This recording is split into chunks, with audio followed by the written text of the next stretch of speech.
행복한 기억만 전해주는 넌 천사인 것 같아요 난歡迎大家嚟到今集嘅珍珠奶茶會。咁咧唔講咁多廢話，單刀直入。我哋上次咧就講咗呢個第一季嘅由美嘅細胞小將啦。咁今次咧我哋就會繼續講第二季嘅 content 嘅。咁我哋繼續有Fish 同我哋分享下第二季嘅 content。咁咧 Hello，可以簡介下第二季嘅。我覺得咧。第二季其實好簡單嘅啫，可以用一句 quote 咧就概括到噶啦，就係、心動是本能，忠誠是選擇，這是劉芭比沒有的。我都想話咧，我即係對於阿芭比咧，我係真係好唔中意佢啊。OK，我哋可以留低陣間慢慢講。咁其實大家頭先聽到我講嗰句都知咩事啦，就係喺呢個愛情路上，如果講到呢一句，咁真係知道佢出事啦。咁咧，其實咧都可以概括下呢一季嘅故事嘅。咁呢一個故事咧，就係主要係講呢個劉芭比同埋阿 Yumi 嘅故事啦。咁阿芭比咧，其實就已經係喺第一季嘅後段咧已經出現咗噶啦。如果大家有聽我哋上一集嘅 podcast 嘅話咧，咁就應該會知道佢已經係一個出現咗嘅人物啦。性格就係暖男啦，關心大家啦，做所有嘢都好好啦。然後亦都好關心由美啦，尤其是發現到佢寫作方面嘅才華，咁咧就鼓勵佢去追求自己嘅夢想，就成為一個作家咁樣嘅。一開始都係仲係講緊由美喺前一段關係分手心情五部曲啦，嗶哩吧啦，咁後面咧就開始咧成為咗呢個芭比嘅迷妹，繼而成為佢女朋友嘅一個故事咁樣。咁所以其實第二季我覺得係即係如果你講 content 嚟講咧，應該就冇第一季咁多嘅，因為第一季好多時就係會講每一粒細胞嘅功用啦，又或者會突出啲細胞同細胞之間嘅溝通。但係我覺得第二季就可能因為大家已經係熟悉咗，即係啲細胞，即係譬如話肚餓細胞，你見佢出嚟一定係食嘢啊，肚餓啊，色細胞就係快啲食啦，等乜嘢啊？係啊，咁樣嗰啲啦。咁所以就係有好多你已經係熟悉咗個玩法或者個劇情咧，所以我覺得呢一季咧要去digest 嘅嘢咧，即係content 嚟講就唔係太多。即係學你話齋，即係嗰啲背景嗰啲第一季已經交代晒噶嘛。咁我哋又可以再次用呢個集數咧嚟 go through 下呢個第二季發生嘅事情。咁我頭先都有講啦，第二季開始就係嗰個分手五部曲啦。唔知你有冇聽過有一個係話咩陷入悲傷五部曲啊？定係咩？你嗰啲大癲大喊一定有㗎啦，跟住又懷疑自己啦，跟住就開始鬧對面海啦，跟住最後就係嗰種，但係你話實質嘅 term 我唔記得咗，係啦。咁但係咧，佢仍然咧都係掛住阿紅啦，仍然都係掛住咧嗰隻走進佢心裡面嗰隻青蛙，跟住又要配嗰個聲效啦，呱呱。即係我哋睇晒3季啦，咁我哋 full back 翻第一季嘅時候，我都會知道其實佢哋兩個分開嗰個原因唔係因為邊一方有做錯咗，只係一個錯嘅時間咯，只能講。咁所以先會覺得好可惜啦。咁同埋就係要 call 翻呢一個劇嘅重要嗰句，就係你陷入愛情點會係冷靜㗎？係咪？即係如果你真係陷入咗一段真愛，你分手就會好痛啦，你要走出都係會好辛苦咁樣啦，咁所以佢接續㗎嘛，佢成個劇情，咁所以我覺得第一集係播呢啲其實都好正常咯。係啊，承接翻上一季嗰個悲傷點樣走翻出嚟，跟住之後咧就開始就係同芭比即係點樣去少少曖昧咁樣啦。但係咧，我有少少嘅位想補充咧，就係因為喺第一季嚟講咧，芭比咧已經 feel 到佢好似對由美有啲興趣咁樣樣噶啦嘛。咁咧呢個位我覺得有少少可惜咧，就係冇好講到點解芭比突然間對由美有興趣嘅咧？呢個反而咧要喺漫畫嗰度見到咧，就係因為 Yumi 咧佢談戀愛嘅時候咧，佢對眼係識發光噶。咁所以咧佢就係呢個位咧，佢吸引咗芭比咯。咁但係喺劇集嚟講咧，就好似少咗呢個部分。即係我唔知你哋睇嘅時候咧，會唔會有種覺得嚇點解芭比會即係對阿 Yumi 有興趣嘅咁樣？哦，呢個咧，我尋晚寫過一大段嘢嘅時候，我有少少啟發，就係咧，係啊。點解唔講就係因為佢冇咯。哦。你明唔明我講咩啊？即係因為點解我咁講，就係話因為佢有一集係講話，係啊係啊，究竟你係喺度幾時問。中意我嘅？係啊係啊係啊係啊係啊咁佢咪答唔到嘅，係啊，因為我覺得佢係冇咯，而唔係佢諗唔起咯。好有道理喎。係咪啊？係咪啊？係咪？如果唔係，咁佢一定講到啦。你諗下，阿紅嗰啲咁直男都拗到個理由，點解佢諗唔到啫？佢都唔係第一次拍拖啦，係咪先？即係我會覺得其實會唔會就係佢根本唔係話有一個特別中意嘅點，佢只係可能中意拍拖呢個感覺，或者對佢有好感，就覺得要同佢一齊啦。即係佢都識講，佢冇一個好特定嘅時間，就係咁咯，就係有一日就中意咗咯。即係我覺得你冇可能係可以糊弄過去噶嘛，你一定係會有個原因，有個 click 噶嘛。即係好似頭先阿由美可能心動阿紅嗰個點，可能係個把遮咁啊，哇定嗰個青蛙咁樣。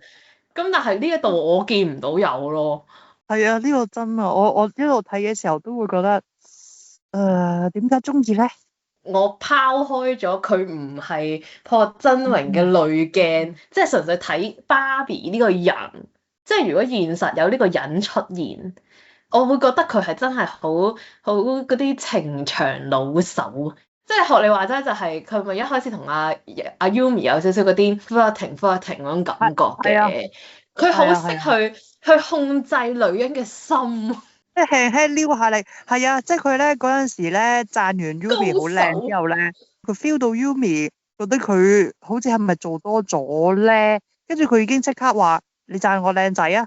我覺得佢好識控制大家嘅，即係大起大跌咯。即係我記得就係話咩阿 Yumi 開始去在意佢啦，但係佢都周不時去，即係點講咧？即係當阿 Yumi 在意佢嘅時候，佢就 set 咗條線啦，即係就畫一條線啊！我就或者我褪後一步，我就唔係咁理你咁樣，跟住就走去同咩 Ruby 去傾偈啊，成咁樣啦。即係好似係特登去激佢，跟住就令到佢更加在意佢咁樣咯。跟住你知我哋啲女性觀眾睇呢啲就會陷入去㗎啦嘛，咁就陷晒啦，係咪先？但係抽離翻出嚟嘅時候，你就會覺得喂，唔得喎，呢個其實係渣男嘅表現嚟㗎喎，即係雖然你咁樣講，哇，即係又關心你又成，喂，但係你見佢對隔離阿 Ruby 又係咁咧，佢唔知阿 Ruby 又係咁，對阿 Ruby 又係咁，即 no。中央空調咯，佢係。係啊，咁但係咧，因為阿真榮個樣咧又好忍唔住，你又會覺得你都好想着嗰件 T 啦，好想成為個 fans club 啦，你好想佢唔係地下社團啦，跟住就好掙扎啊！因為事緣咧就係嗰個細胞村咧就因應阿由美佢有啲乜嘢興趣咧，而有啲乜嘢社團嘅。咁其中一個地下社團咧就係芭比社團，所以咧其實咧係由美嘅心底入邊咧，其實開始都對阿芭比咧係有呢個嘅留意啦，有呢個興趣啦，咁所以就越嚟越多細胞咧就接近芭比。唔係，但我真係覺得好好笑咧，係個隊長咧，一開始係唔認自己係隊長咯，即係話咩？喂，唔係啊，我唔係我啊，唔係我。係啊，唔係我啊。咁但係佢去到後面就係因為佢嗰個興趣越演越烈啊嘛，嗰個感受越嚟越濃，已經控制唔到啦。跟住咧，你知感性又好容易俾人左右嘅啫嘛。我發覺每一次一有呢啲控動 juicy 嘢咧，邊幾個會首先行出嚟咧？第一係感性，第二係時尚，即係嗰個戴住眼鏡嗰個咧，bling bling。第三咧就係嗰個洗面啊。即係雖然佢哋兩個好似啦，哦，但係呢三個咧一定係頭三個行出嚟㗎。你可以去睇下，整親啲咩騷動，一定有呢三條友，係超死無聊。係係啦，跟住仲要，喂，我覺得佢好專業咯，即係佢對於嗰個 fans 嗰種，或者可能因為真係 K-pop 文化啦，佢哋係做嗰啲咧做得好 detail 啦，佢又有手牌啦，又有 T 啦，又有手燈啦，跟住之前安多芬咧個演唱會咧又係咁嘅咯，跟住啲應援又係會嗌啦，跟住我記得有一個勁好笑咯，即係本身應該係叫佢哋俾心心噶嘛，即係用手俾心心，跟住咧話咩？因為啲細胞隻手太短，就可以俾圓圈。係啊，但係我覺得佢哋做嗰啲 concert 啊，嗰啲係做得好有質感喎，即係唔係嗰啲 hea 嚟咁樣咯。同埋，本身諗住留低第三季先講，不過而家都講埋啦。其實佢三季咧都有致敬鬼怪咯。哦，係咩？你睇唔睇到啊？睇唔到喎。呢度應該明顯啲，呢一季就係頭先你講嗰個咩社團啊嘛。咁一開始咧又有 Minho 啦，我哋支持 Minho，即係真正 Shiny 嘅 Minho 咁樣啦。跟住另外咧，係啊，佢嗰度係有打破第四面道牆㗎。鬼怪嗰度咧就係講話阿色色細胞啊，好想見到孔劉啊嘛，你記唔記得啊？我真係唔記得啦呢度。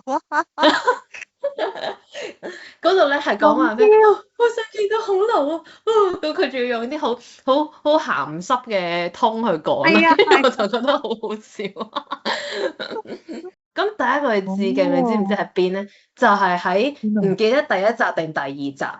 頭先我哋都有講嗰個起控，其中一個係時尚細胞啊嘛。時尚細胞咧，佢有俾人韞過監獄一排，因為嗰期咧就係搞到阿由美咧瘋狂碌卡，即係瘋狂買衫，然之後咧就卡數，跟住咧佢咪喺個監獄出嚟，因為佢要去 date 啊嘛，咁佢就需要呢個 fashion 嘅人去俾意見咁樣啦。跟住咧嗰個監獄後面嗰埲牆咧係有鬼怪咯。竟然佢唔係講 Togepi，但係佢係木 Gaby 咯，即係食嘢怪。佢係用翻阿恩祥，即係阿金高銀嗰個戴住紅色頸巾嗰個樣咯。係啦，但係佢就係啦，但係佢就拎住個年糕。咁然之後咧，第三季雖然我哋而家未講到，咁就事先透露，我自己就覺得咧，第三季嗰個係比較隱晦少少。純鹿啦，咁純鹿就係一個好有原則嘅人啦。跟住咧，咁佢就係一直有一個將軍就去守護呢啲嘢噶嘛。雖然佢之後就去咗守護阿由美啦。跟住個將軍叫咩？獨行將軍 Bilibala 啦。跟住咧，佢嗰陣咪喺阿由美個心房，即係又去翻青蛙入去嗰個入口啊。嗰個守衛咧就擋住佢啊嘛，跟住咧佢就噏咗一大輪好似古裝嗰啲對白，話咩你就俾神入去啦，巴拉俾你啦咁樣咯。跟住我覺得嗰度係有少少似阿金信咯。哦，有 feel，你講完之後，我覺得有 feel。但係古代嘅孔劉啊，唔係現代嘅孔劉啊。即係最一開始一開初嗰段啦，我就覺得有少少致敬佢。我 po 咗係 Fresh，我希望都有人發現到咯。好得意啊！真係，Oh my god！呢個係少少彩蛋啦，我覺得係幾值得大家去留意咁樣咯。真係嗰個細胞村咧，即係除咗你有啲即係日常生活依家仲有嘅細胞之外咧，即係仲有一啲就係啱啱講嗰啲坐監嘅細胞啦，就係令到你個人可能就係例如個時尚細胞，佢買得太多衫，令到由美咧係碌咗好多卡嘅。咁所以佢就要去坐監啦，又或者感性都有陣時會走去坐監嘅，就係因為佢可能令到由美個人太過情緒化，好影響由美嗰個生活啊，就會俾佢去坐監，類似呢啲位咯。跟住仲有就係一啲死咗嘅細胞啊，好有趣㗎。例如由美嗰個唔知咩數學細胞啦，係死咗㗎，跟住個旅行細胞啦又死咗㗎。同埋影相咯，好似係，係啊，即係話佢太多興趣，所以咧就有陣時就要死啊！嗰啲墳墓又好正。係啊，好有趣啊！就呢啲位。完全跳出咗 comfort zone，即係我哋平日可能一粒細胞只係一粒細胞咯，但係佢係對，即係將呢個細胞去延伸咗好多嘢咯，即係粒細胞會死啦，粒細胞會有功用啦，粒細胞會識講嘢去同人溝通啦，有性格啦，哇！真係好誇張，好 detail 我真係覺得。後尾仲有個細胞咧，好頂人㗎。嗰個家務細胞啊，好頂人㗎真係，因為咧次次李勝問家務細胞你執咗屋未啊？跟住家務細胞就話嘻嘻唔理咯，即係會咁樣咯。所以你會知道由尾呢個人設咧就係因為個家務細胞咁咧，係啊，就係佢唔中意執嘢，因為咧好似即係嗰啲男朋友咧會去由尾屋企啊嘛，跟住李勝咧就會問喂，家務細胞男朋友要嚟啦，你執咗屋未啊？跟住家務細胞咧就會話失敗。我係幾中意李勝係做呢個大內總管嘅角色咯，即係呢個屋企冇咗佢唔得咯，如果冇佢咧會勁 hea 啦。同埋我幾欣賞佢咧，佢係真係會關心每一粒細胞咯。好似頭先第一集都有講到，即係佢會同感性細胞去傾偈啦，安慰佢啦。跟住佢亦都會去了解作家細胞啦。跟住佢亦都會去撳低嗰個鬧人細胞嘅，佢唔好成日講粗口啦。同埋另外有一個細胞係嗰個咩瑜伽，即係個修行嗰個咧，即係平靜。嗰個細胞又好正㗎。你喺工作上都會遇到啲西人，但係我哋要平靜。係啊，好好笑㗎真係。跟住其他細胞就會同佢一齊修行咯喺度，勁 Q 咯。其實咁講嘅，一開始咧，呢個我特登留意佢。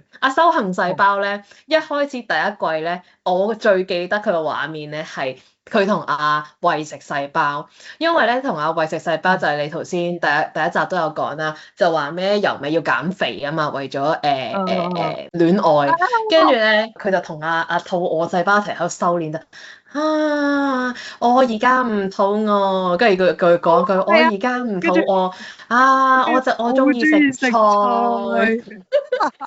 到喎，係啊，勁 Q 啊，真係好好笑啊！第二季嘅話咧，就係佢咪轉咗 team 嘅，即係轉咗去 marketing 嘅。跟住咧，嗰個上司咧，咪成日都喺度追住佢同阿 Barbie 嗰個好關係啊嘛，即係話咩？你哋好似好 close 咁樣喎，巴拉巴，佢就覺得有啲不爽。跟住好似嗰個修行細胞都遇到啲西人咧，我哋係唔需要理佢㗎咁樣啦。跟住去到後面啦，去到後面就係因為第三季。一陣間都可以講到嘅，就係話嗰個除咗嗰個釣魚成日喺度釣到憤怒嘅魚之外咧，就係嗰個因為佢哋一開始係好狗咬狗骨嘅嘛，即係會覺得哇，即係你呢條友又冇禮貌又剩，講阿馬爾濟斯都可以講咗成5分鐘喺度追住佢個 point 追咗5分鐘咁樣啦，咁佢就好不解嘅，咁佢咪好嬲嘅嗱，首先感性又喺度發癲啦，咁平日咪都係1對1咁樣修行嘅，跟住咧佢呢一次咧。係啊，成班咁樣同佢喺度修行係啊，成班修啊，喺個樹底嗰度修行。佢嗰個人數係極增咯，好好笑。唉，好好笑真係。但係佢最好笑都係我中意食菜，跟住咧個鏡頭聽翻去金高銀係真係食緊菜。係啊，所以有陣時就係一啲即係細胞同真人同細胞，跟住就覺得係咯，佢哋都係一體咯，好得意。係啊，所以我覺得係好正，同埋更加考驗到啲演員啊，即係佢哋嗰種哇點樣去 execute 咧，即係佢要做翻呢個戲，其實係要誇張啲噶嘛，即係因為你要演繹翻嗰粒細胞嗰種心情。你唔可以全部都係苦笑啊、忍笑啊、暗笑噶嘛，你係要 express 出嚟咯，所以好勁咯，其實佢仲要自己一個人做晒3季，真係黐線。我睇金高恩咧喺第3季嗰啲 behind the scene 嗰度都有講咧，佢哋做嘅時候咧。要停，佢就要 hold 住呢個樣咧 ，hold 一段時間，因為呢一段時間 suppose 咧就係要插一啲細胞嘅嗰啲片段啊，佢都有講到，嗯所以嗰個難度咧就係難喺呢一度咯。你要 hold 住嗰個情緒、嗰個表情，你要 hold 住一陣。我對上一次覺得呢啲咁難去演咧，應該係未知嘅首爾咯，因為嗰陣朴寶英咧哦，係分析兩角啊嘛。當然啦，佢係啊，係有另外一個替身喺度嘅，即係 so call 你始終兩條友，你冇可能即係你同一個人，你冇可能兩條友同時噶嘛。咁所以佢就有啲一個人係影背影背脊，係咯，跟住另一係咯，個就係咁望住啊嘛。咁但係其實佢係要做兩次咯，又或者學你話齋就係我而家喺呢個情緒，我係未來，但係咧我陣間咧要做未知，跟住咧或者係話個眼神啊，導演就想話咧你應該係要有少少未來，有少少未知，因為佢哋中間我唔知你有冇睇啦，但係佢中間係我冇睇啊。有個叫但係咧，我有睇其他嗰啲 comment 咧話，其實朴寶英呢度咧係做緊4個角色咯，即係未知啦，跟住扮啊未知嘅未來啦，跟住扮啊未來嘅未知啦，同埋啊未來咁樣樣。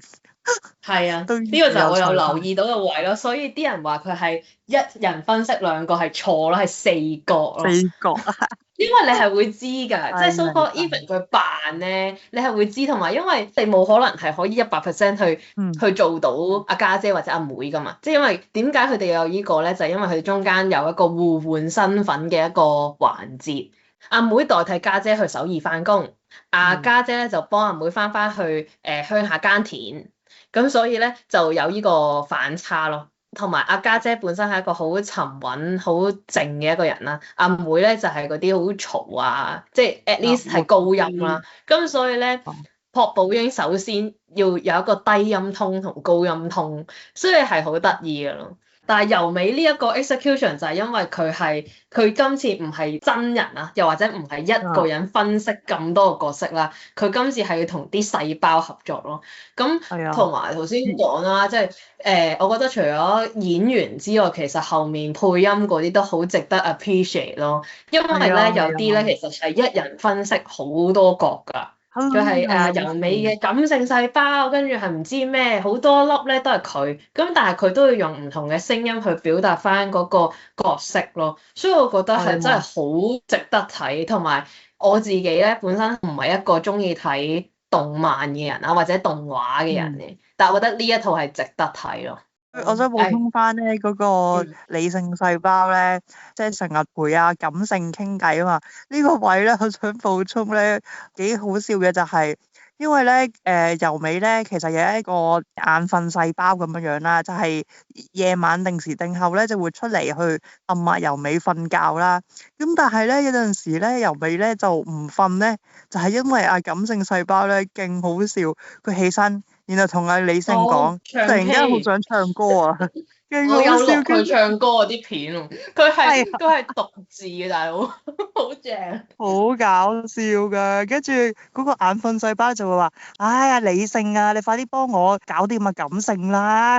我覺得佢哋兩個係好 ship 得㗎咯，呢個細胞情侶。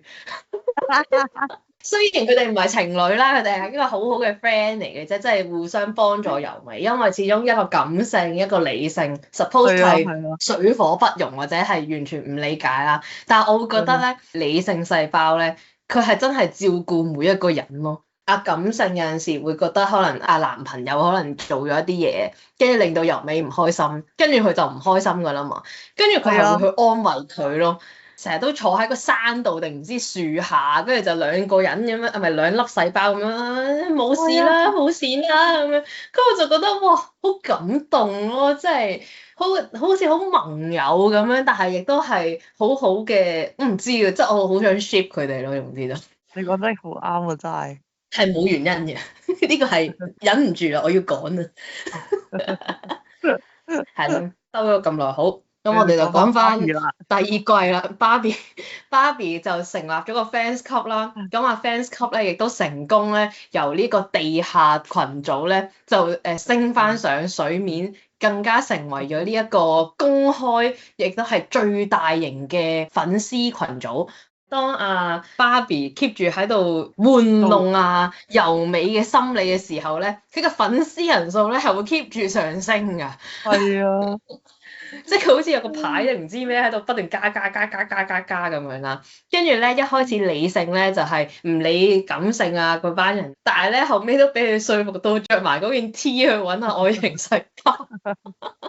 我真係笑到傻咗。跟住咧呢度其實都帶出咗個問題，因為其實頭兩集咧都係 kind of Barbie 就係喺度玩弄由美嘅心啦，亦都令到由美咧 keep 住去留意呢個人啦。即係可能之前都仲係未走出上一段感情嘅一個時間，但係而家就開始叫慢慢走出，係啦。咁嗰條問題咧就係、是、你會唔會為咗讓自己走出上一段嘅感情而去談一段新嘅感情咧？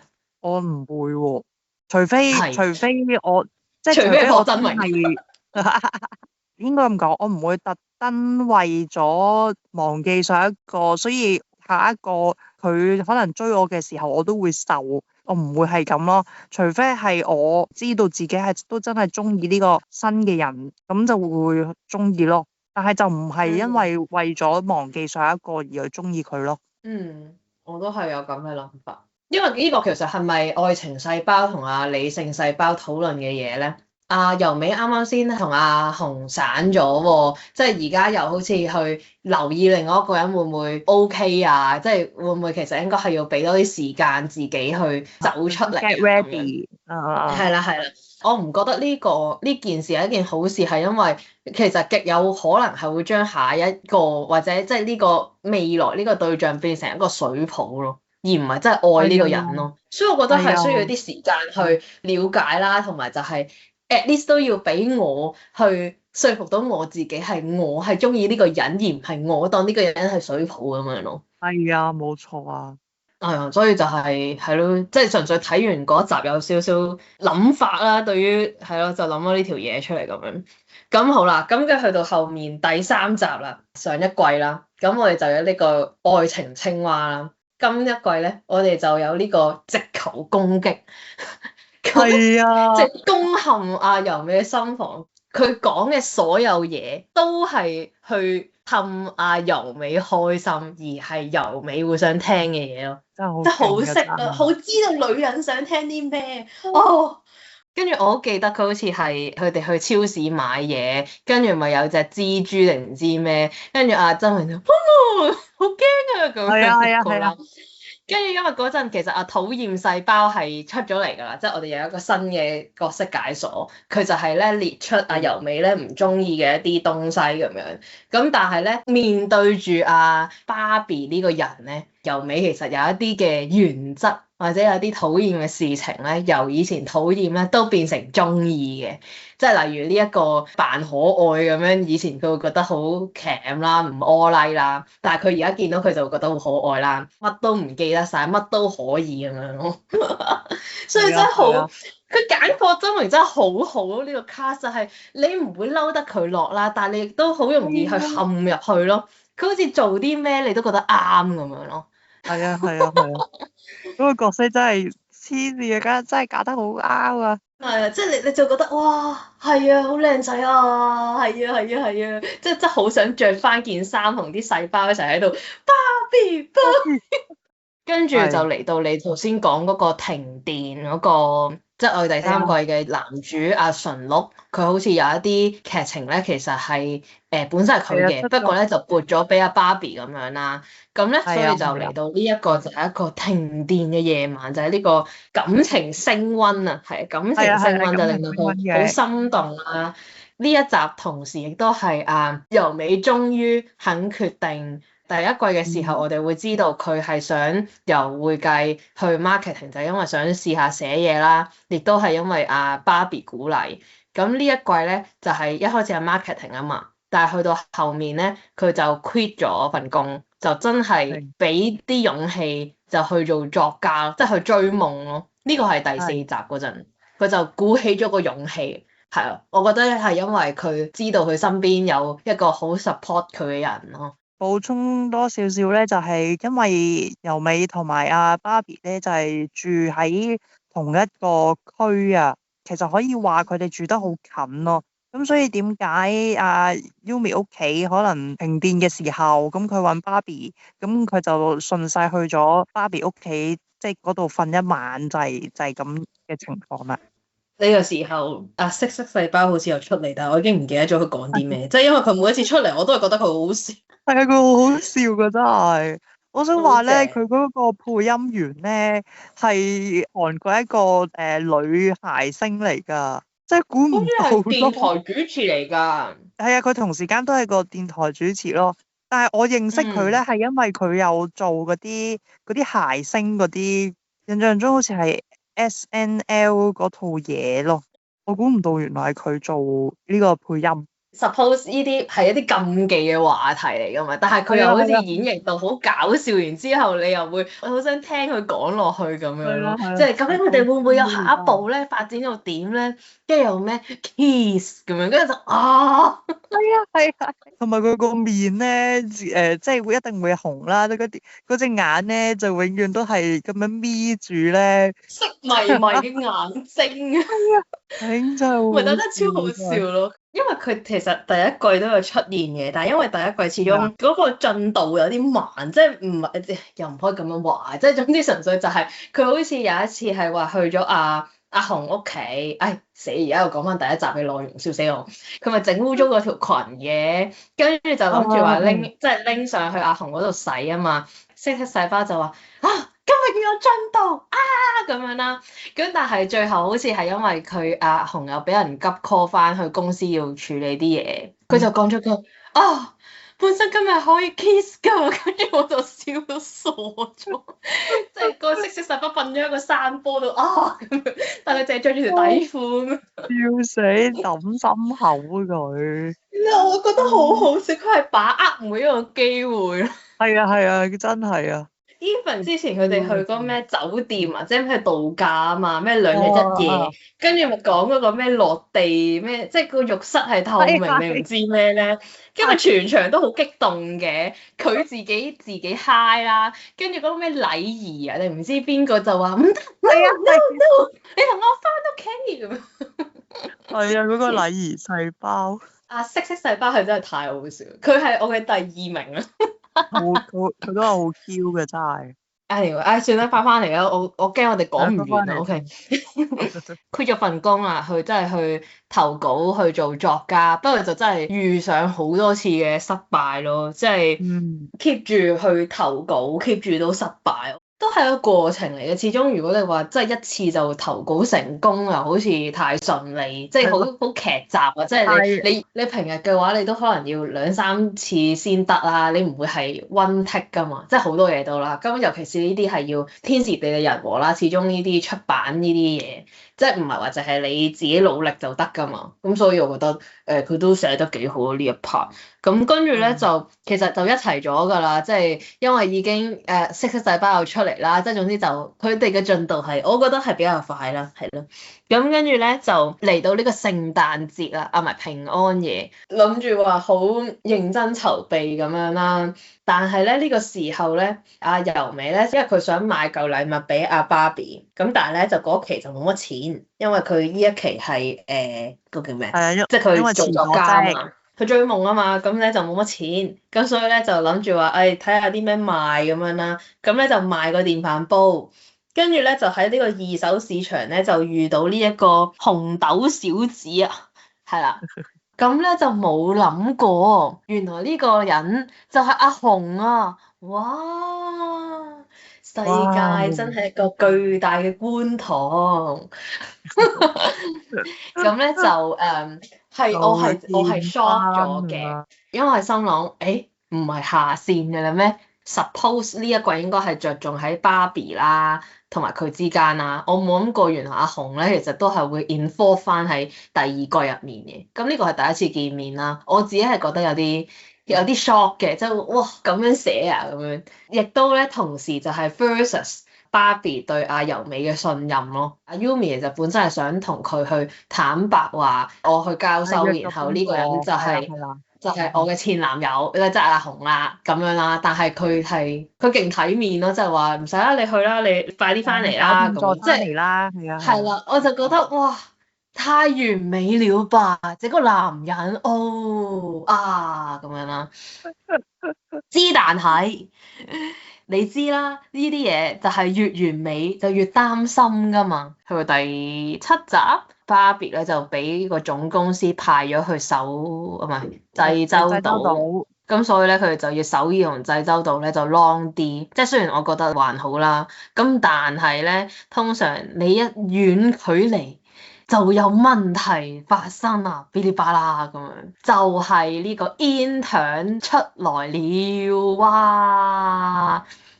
唉，係啦，即係咧前6集咧，我仍然對真榮先生咧係非常之重嘅濾鏡啦，亦都嘗試咧為呢個芭比先生咧開始作一啲唔同嘅藉口啦。因為我睇呢套劇之前，我有睇過人哋啲 comment 先嘅，即係 even 我係有睇到係話學真榮親家姐叫佢唔好接嘅，因為覺得會一定俾人鬧爆啦。即係如果佢做呢個角色，但係佢最後都接咗咁樣啦。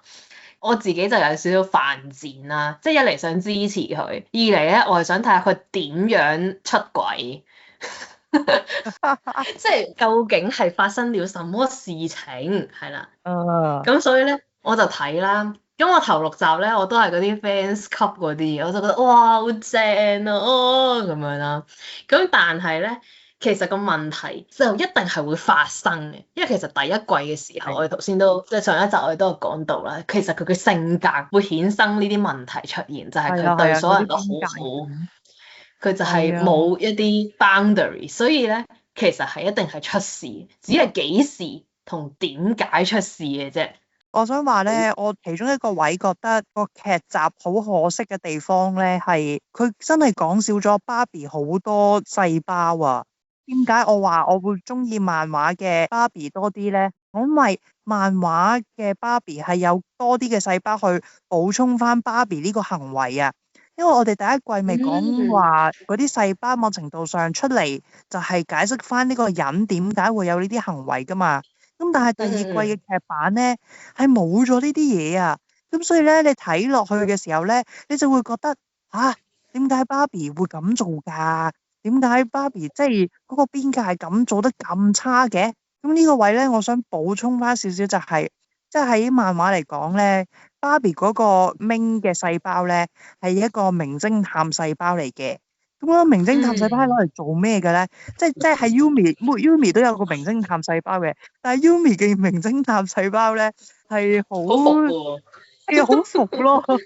即係佢觀察完嗰啲咧，揀咩都錯，係觀察錯噶，笑死嘅真係。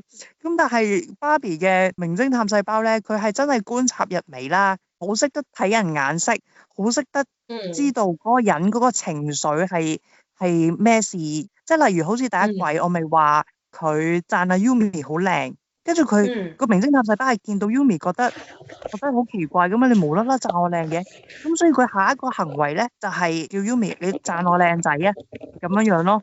所以係咪有完善到你對芭比呢個角色嗰個完整程度？因為仲有一個細胞佢都冇講噶，就係太 over 細胞啊。因為芭比咧佢即係你都知啦，佢係一個中央空調嘛，佢係一個暖男。咁其實咧，某程度上就係因為呢個太 over 細胞喺度主導緊嗰個，即係控制緊阿芭比。咁所以咧，點解佢有陣時有啲行為咧，你會覺得佢好 over 喎？咁就係因為呢個太 over 細胞去控制緊芭比咯。跟住之後咧，係啊，跟住之後芭比咧係有做過一啲調整㗎，佢自己。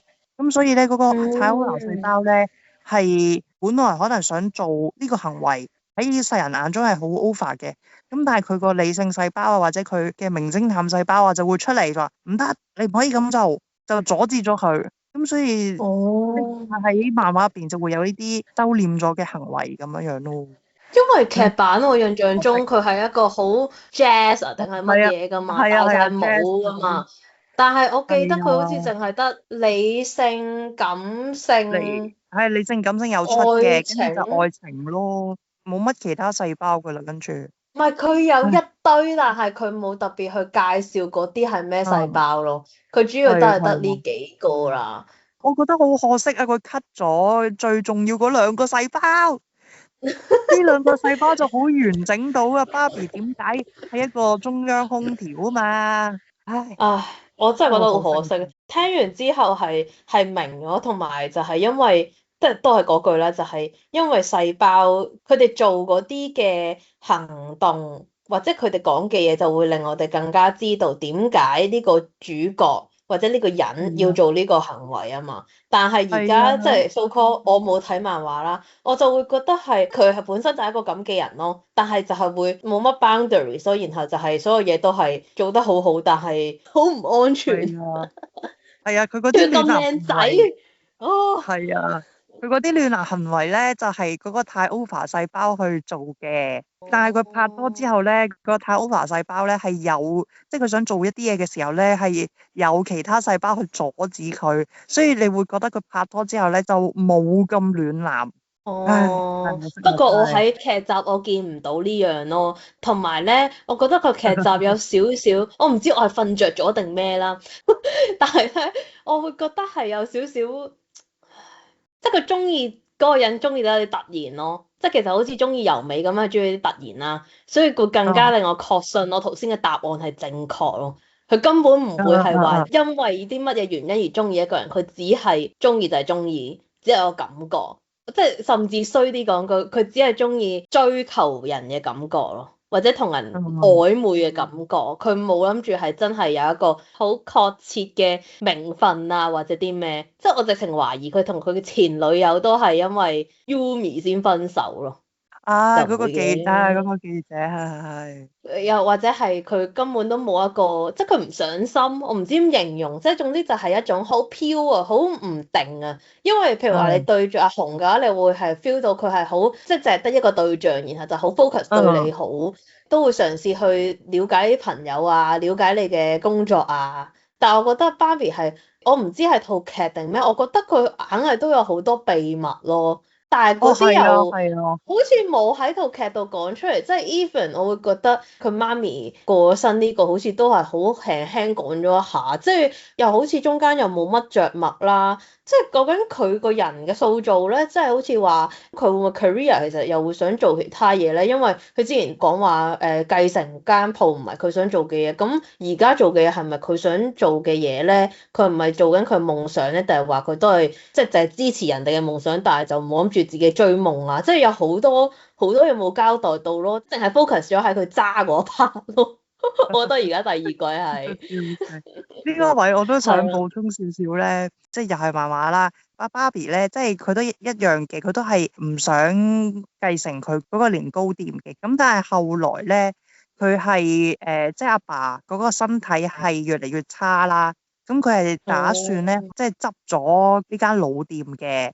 跟住最後佢真係執咗嘅。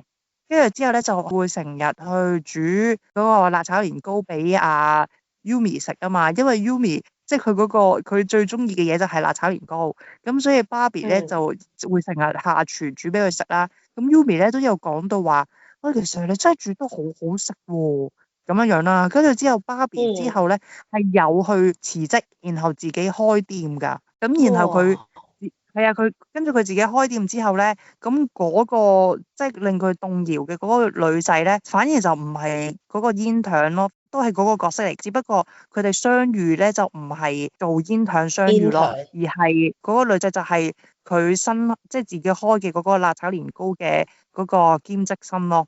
哦，所以佢哋可以話喺漫畫入邊咧係真係日對夜對㗎。咁其實佢應該要忠於原著啊，因為你頭先咁樣講係話間鋪頭，然後係員工啦，咁 so call 大家係有一個共同嘅一個目標，即係就係想做好間鋪啊或者咩㗎嘛，即係 so call 學你話齋就係日對夜對啦。但係因為而家劇集版就係話佢派咗去濟州島，然後咁啱嗰個人係 intern，作為學生喎，我想講 what the hell，人哋同你住附近，你就要車人哋翻工㗎啦咩？即係我就覺得呢啲人好劇咯。所以同埋我想講重點，唔係個女女仔主動要求喎，係佢根本佢自己去提出一啲 offer，佢自己遞嗰個外套。嗶哩吧啦，根本係佢問題咯。即係你問我，喂，咁如果一個人瘋狂喺度做呢啲體貼嘅嘢，喂，咁我都心動啦，係咪先？咁我去 express 我嘅感情，我冇錯噶嘛。佢嗰次去同佢表白，其實就係因為覺得，我都走啦，我都 nothing to lose 啦，跟住先講啫嘛。同埋我覺得呢啲嘢一隻手掌係拍唔響咯，佢自己都控制唔到自己咯，即係我會覺得其實你係唔需要做呢啲噶嘛，即係做多咗啦，老公。你對人好唔需要用呢啲嘅嘢，同埋人哋都冇 request。人哋接收到嘅嘢未必係同你一樣啊嘛，即係可能你會覺得都係幫個忙，但係可能人哋唔係咁解讀噶嘛。咁由你都唔係會咁樣解讀，就係覺得哎呀我男朋友真係好好啊，每日都車出車入啊，成咁樣。即係你諗下，其實係搞到連阿 intern 個阿爸阿媽都誤會咗，仲喺度整啲乜金吉啊，你唔知做乜，即係好似想討好佢咁樣，我就覺得即係 too much 咯，真係。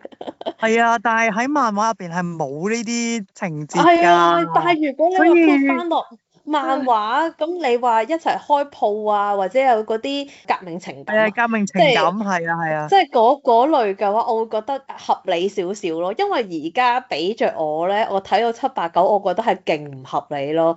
完全揾唔到佢究竟係幾時中意咗 intern，點解中意咗 intern 根本冇做過任何嘢咯，即係我會覺得嚇。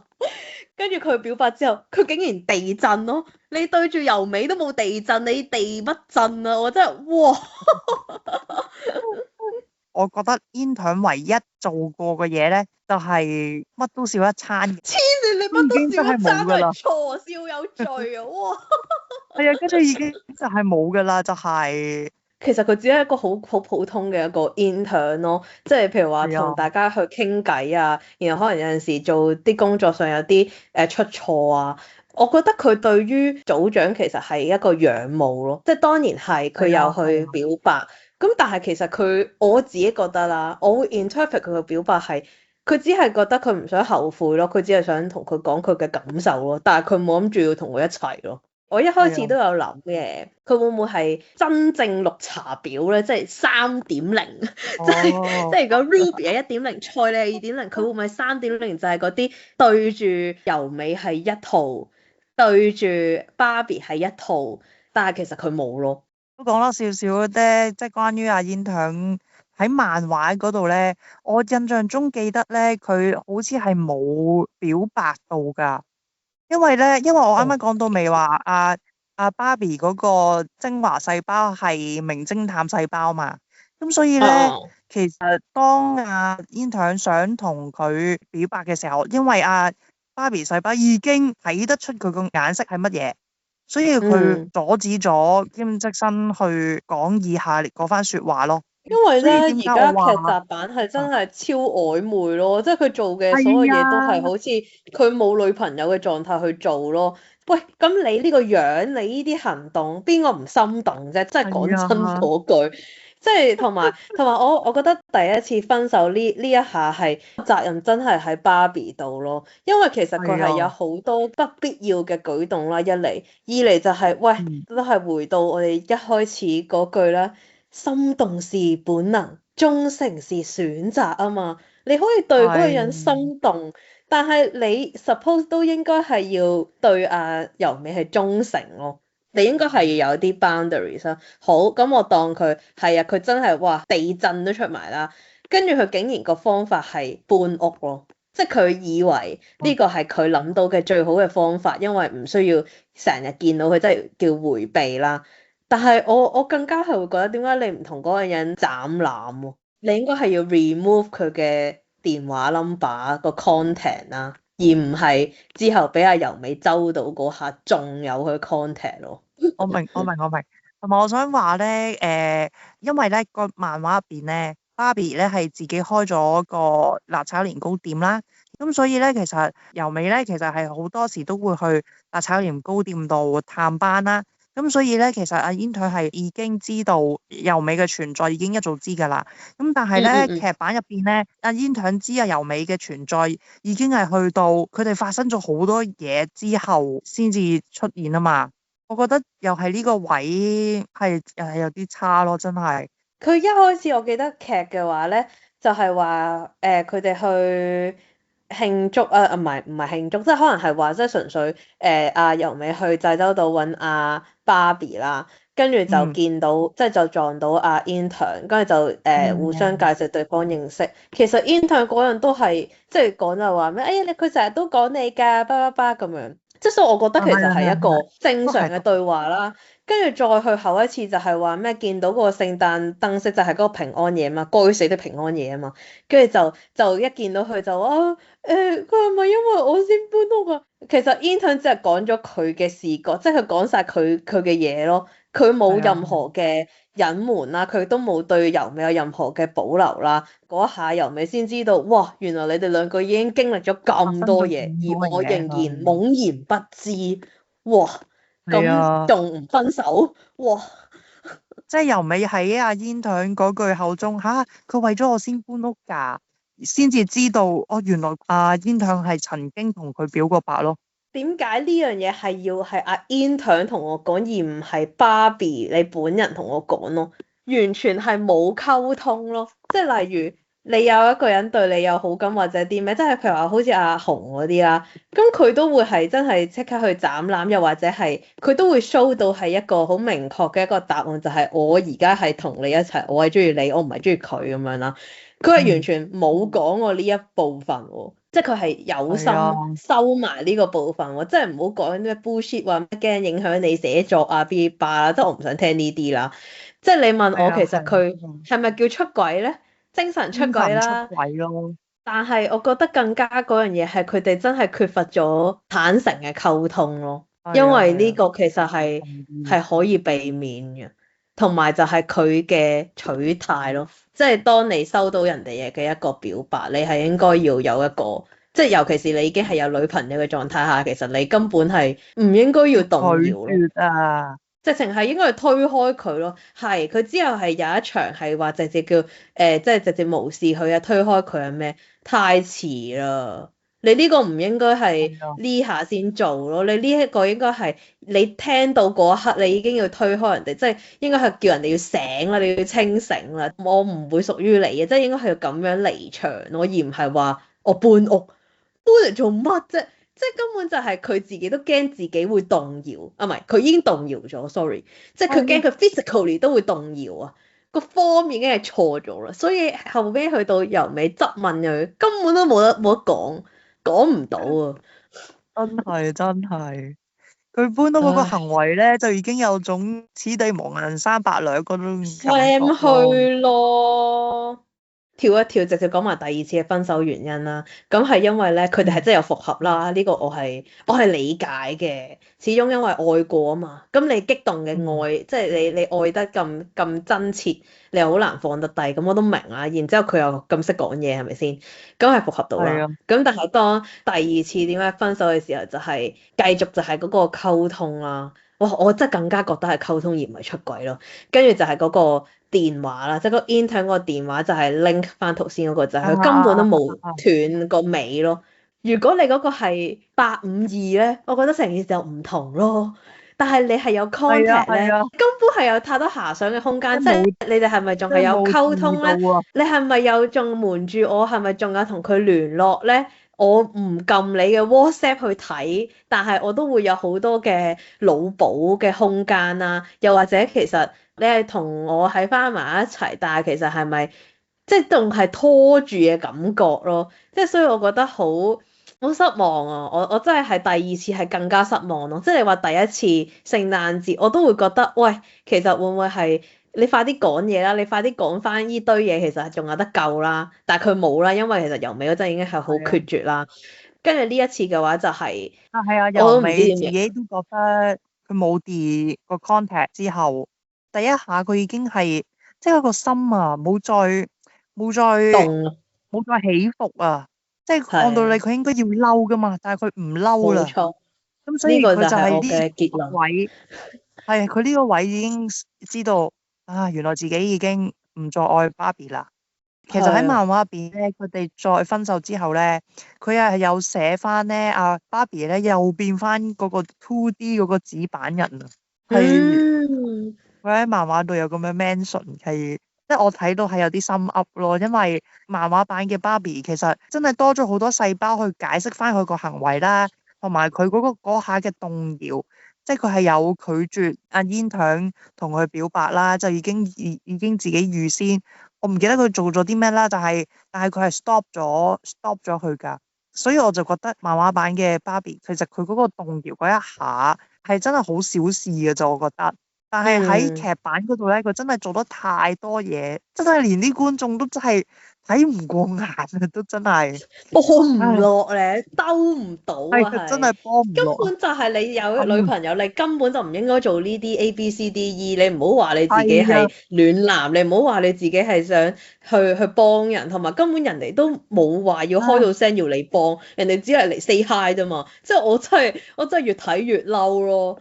我想講埋另外一個我更加嬲嘅位啦，就係咧，咁佢和好之後咧，咪即係開心咗一段時間嘅，咁但係佢嗰陣咪佢去出差，但係其實佢係係佢車禍，我係好唔係明點解你係咯，點解唔講得嘅？係咯，喂，車禍唔係出軌喎，車禍點解唔可以講啊？就話咩怕佢擔心，你係咪黐咗線啊？喂，你搞到自己好似出軌咁啊！真係。係啊，我睇嗰陣時咧，係我睇嗰陣時咧，見到佢喂，開門啊嘛，點解佢會仲係啊？點解佢會仲喺首爾嘅？點解嘅？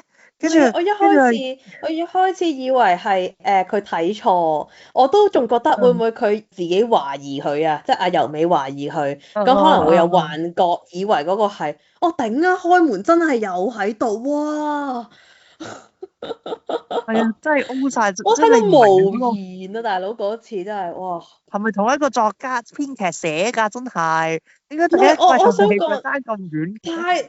太離譜！呢個係我接受唔到，呢個係直情即刻要分手啦。但係佢哋竟然冇分手，仲要話結婚啦！我呢個真係太嬲啦！佢好似講唔贏阿由美咁樣啦，然之後咧佢就攬住佢，跟住就話我哋結婚，叭叭叭，跟住我就會覺得吓，你認真咩？即係你而家呢個冇錯，你而家眼前呢個問題都未解決，你竟然諗住用結婚嚟做一個拖住由美嘅藉口咯。我唔想同你分手，所以我哋結婚啦。我唔想失去你，我知我做錯啦，但係佢根本冇解決到個問題。喂，唔係結咗婚你就會同人溝通噶嘛？即係應該係話你而家未結婚，你都收埋咁多嘢，咁我點會 ensure 到你結咗婚會坦誠咧？真係啊！朴真榮喺度喊啊，我都幫佢唔落啦。我真係越寫越嬲啊嗰段。哇，有乜可能？即係又係揀錯咗咯個 option，即係唔會係揀結婚咯。但係我最唔明係點解由美會應承我真係問晒好。即使冇嗰個 message，冇嗰個即係冇後面嗰個被揭發咧。其實我覺得佢哋復合咗之後，同啱啱開始一齊咧係有分別嘅咯。佢哋嗰個溫度，即係有一種破鏡係唔會重圓到咯。即係你嗰種信任咧，唔會係可以好快就可以 build up 到。即使我俾1000% 嘅安全感你，都唔會咯。因為其實硬係都會有條刺啊嘛。我當今日冇 intern 阿多恩。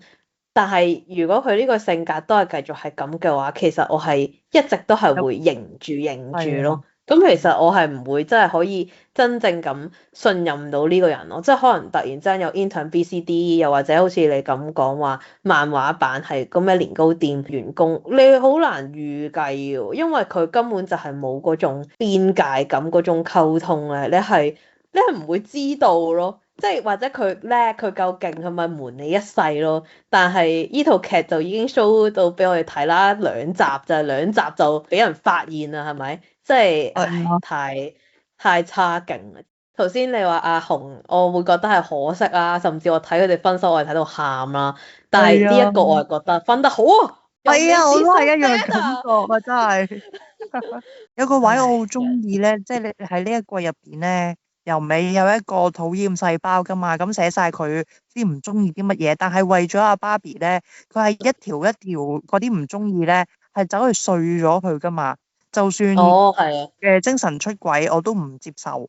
呢一個係佢最討厭噶嘛，話要裱起佢，呢個係佢底線。但係後來咧，愛情細胞咧係有將呢個表氣嘅呢個討厭事項咧係打碎咗嘅，即係佢係連呢個底線魔化咗啊都佢。係啊，都已經係剔除咗。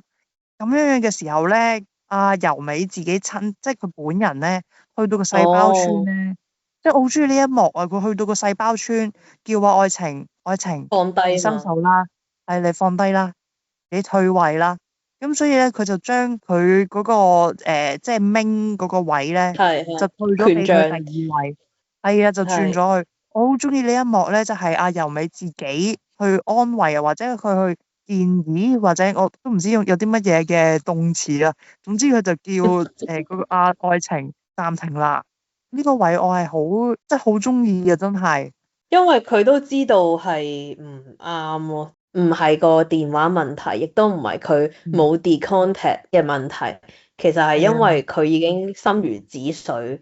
你係啊真係中意愛一個人，你唔應該係咁嘅表情、咁嘅表達，你應該係好激動，即係好似第一次咁好歇斯底里啊，然之後係又喊晒啊，又剩啊，點解啊？點解係我啊？點解你要咁樣背叛我啊？即係應該係咁噶嘛。但係當佢睇到而係佢係好平靜嘅時候，都唔愛咯。係啊，唉，因為而家咁樣連住講兩次分手啦，其實中間咧，其實係攝住咗阿紅咧發達啊，即係終於成功啦。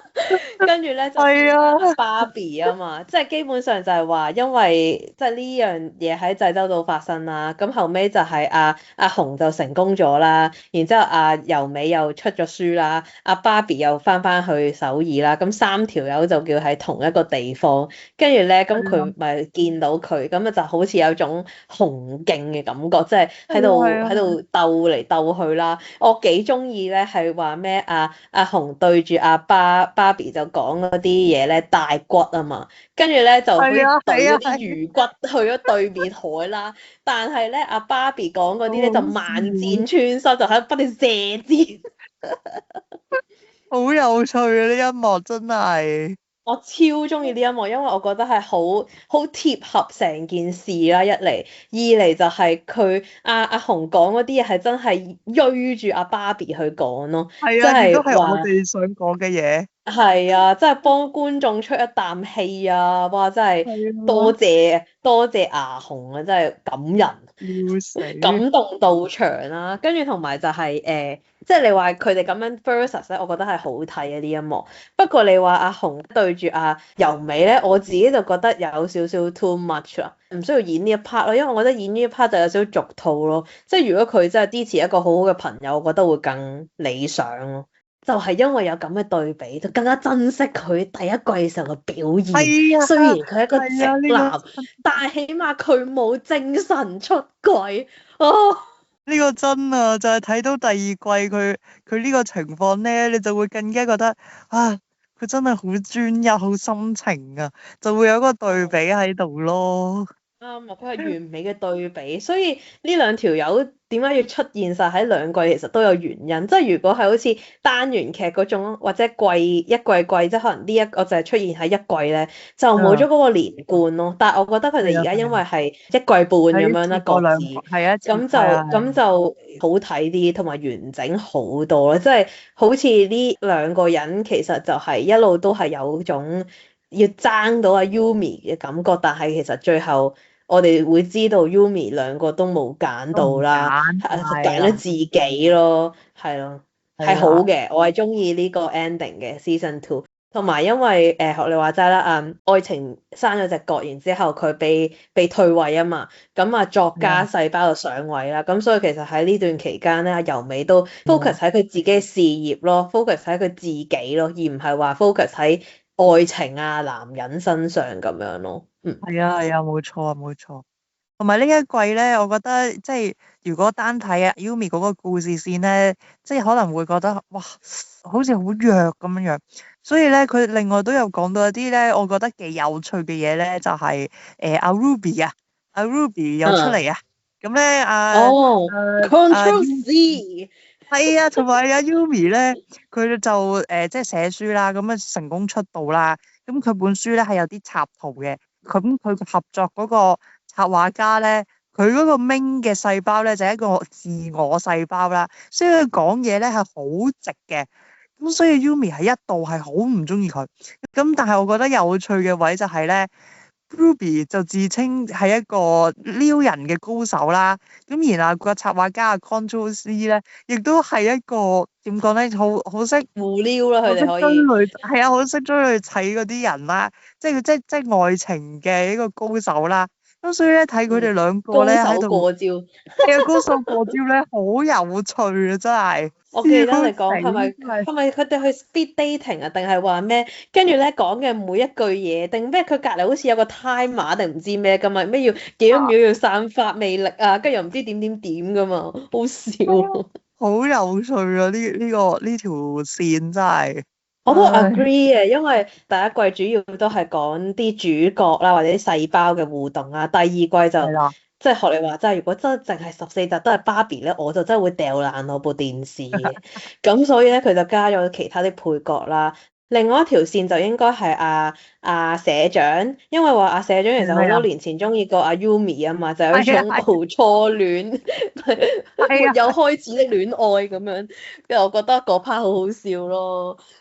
同埋我覺得最好笑係嗰個寫咗嗰個名啊，因為喺日文唔係喺韓文咧，佢個名嗰個讀音咧同唔可以嗰個讀音咧係一樣噶，都係係啊，勁好笑咯呢個位。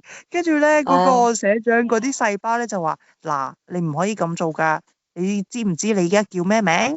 跟住佢就話 Andre 咯，勁好笑，救好可愛。命真係。反而第二季就多翻其他啲支線，第一季就真係好純粹就係睇由美同埋阿紅嘅愛情故事咁樣咯。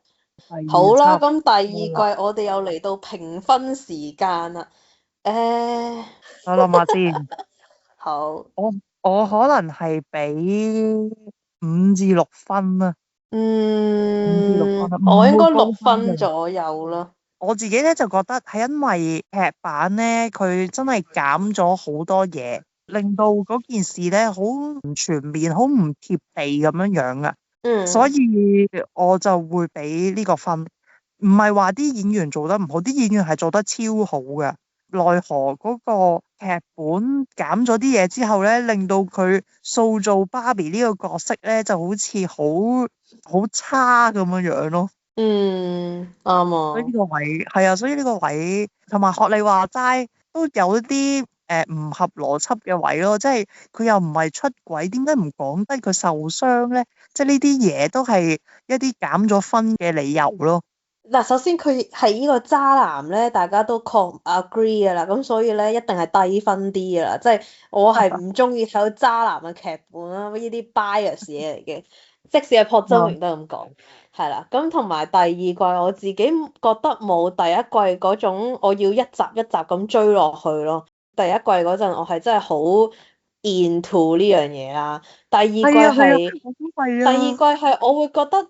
當我知道佢真係地震，即係動搖咗之後，其實我已經冇乜興趣睇後面咯，因為我已經知道個結局咯。我會知道一定係唔會一齊到，即使係啊你有復合，但係最後都唔會有好結果，因為呢嚿嘢一定係一條刺啦，一定係會繼續喺你個腦度 loop 啦。即使冇第一季嗰種妒忌啊，懷疑嘅花咧，即係冇嗰種要劈嚟劈去嗰個咧，但係你嗰個疑心一直喺度咯，所以係唔會有好結果啦。咁我就會覺得，哦，咁我都知啦。咁我都唔需要繼續睇落去啦，即係有一種咁嘅感覺，即係有種想擺爛嘅感覺啦。咁所以咧就冇第一季咁哇好緊密啊，咁樣啦，就冇呢一種感覺嘅。即係雖然第一季都係 bad end 啦，即係其實兩季都係 bad end 嚟噶嘛。咁但係 by comparison 底下係一個係唔知，一個係已知，咁我就會覺得已知我就俾低分啲咯。芭比佢性格嘅塑造係同漫畫係都有幾大分別，同埋你話最重要嗰兩個細胞又 miss 咗啦，跟住喂根本唔係 intern，根本係咩要開年糕店，我都會想睇佢開年糕店啦。好可惜如果佢啊。講多啲點解佢唔肯溝通，或者話咩哦，因為由細到大唔知點點點，所以就係慣咗收埋自己唔講，跟住親情線又唔講，跟住真係好神秘咯。但係其實 suppose 你呢一季佢應該係嗰個主角嚟㗎嘛，好似撥咗啲時間去其他啲配角去塑造佢哋嘅嘢，但係又冇去 develop 翻你自己嘅時候，我又覺得有少少即係個 proportion 有少少失衡咯。所以就會低分啲咯。我突然間諗到就係、其實我對第一二季都感到可惜，但係咧第一季係為一齊唔到嘅可惜啦，但係第二季嘅可惜咧、就係劇版冇真係忠於嗰個漫畫咧，而感到可惜咯。啱啊啱啊，就先純粹聽你咁講啦，即係講漫畫嗰啲，我會覺得係一個幾好睇嘅故事線咯，會肯好似第一季咁樣啊，都係用1X 去追咁樣咯。但係而家係一定係1.5X 咯，即係因為佢冇一啲點係令到我要特別去停留，我一定要睇呢集啊，呢集真係好感動啊，或者啲咩，係啊，我覺得係啊係。當然啦，係一定會令到由美係有成長嘅。即係如果你話第一季佢係 super 戀愛腦，咁我覺得呢一季其實佢係平衡咯50、60，係係啊咯。係啊平但係衡返咯我唔知我頭先有冇講到啦，就係再復合嘅時候咧，其實愛情細胞係冇翻到嚟，即係未翻到嚟。哦，係咁所以啊係啊係咧啊，係啊，所以其實話咩復合，話咩心動，話咩再翻，就係翻一齊，其實係咪真係有愛喺入面咧？我哋唔知咯。即係會覺得係有一係啊種係啊，我放唔低，所以我先再同翻你一齊。但係啲問題 obviously 係冇解決啦。咁同埋就係你都唔係真正去用愛去愛一個人，咁咪唔會有好嘅結果咯。咁亦都會引申就係點解佢望到嗰個電話咁冷靜咯，就係因為都冇愛，由頭到尾都冇愛喺中間，咁點會有好結果咧？呢度咧就係芭比話復合啦。呢一下咧，嗰個細胞村喺度做緊乜嘢咧？就係感性咧就跳第一個一定係感性嘅，例如佢又嚟啊，佢跳出嚟話復合啦，say yes 啦，say yes 啊又美咁樣樣。但係咧理性咧，佢喺隔離咧有一句説話，佢好即係我好印象深刻嘅就係愛情細胞唔喺度，只有愛情細胞先可以決定究竟我復唔復合。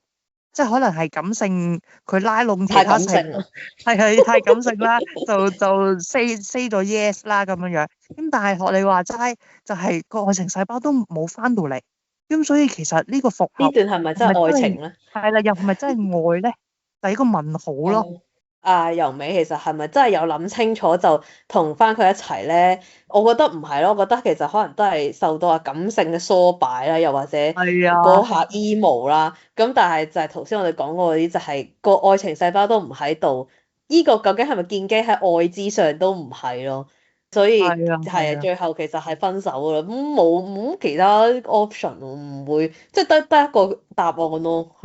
即係你會再睇埋啲細胞嗰啲運作咧，你會唔會再理解多啲？因為如果你單睇由美個行為，就係佢決定復合，就係咁嘅啫，咁就完噶啦。但係你睇埋嗰個細胞係點樣運作啊？原來係咁樣樣嘅，咁你就會更加明白到之後由美點解復合完又有咁嘅結局咯。如果我哋假設呢個世界每個人都有佢哋嘅一套細胞嘅話，我而家會我會覺得係即係大家做一個行為出嚟嘅時候，其實係後面係有好多嘅諗法咯，而唔係好直觀咁樣去覺得，哦，佢咁樣做就係因為點點點咯，即係可能喺佢嘅立場嘅時候，佢其實都諗咗好多嘢，但係呢個係佢嘅即係運算出嚟嘅結果啦，即係 AID 咁講。係咯，所以唉，好特別嘅一季啊，但係幫唔落噶啦，6分咯，所以係啊，好啦，咁我哋今集就嚟到呢度啦，仲有第3季，記得留意下集啦。咁我哋同觀眾講拜拜咯，拜拜。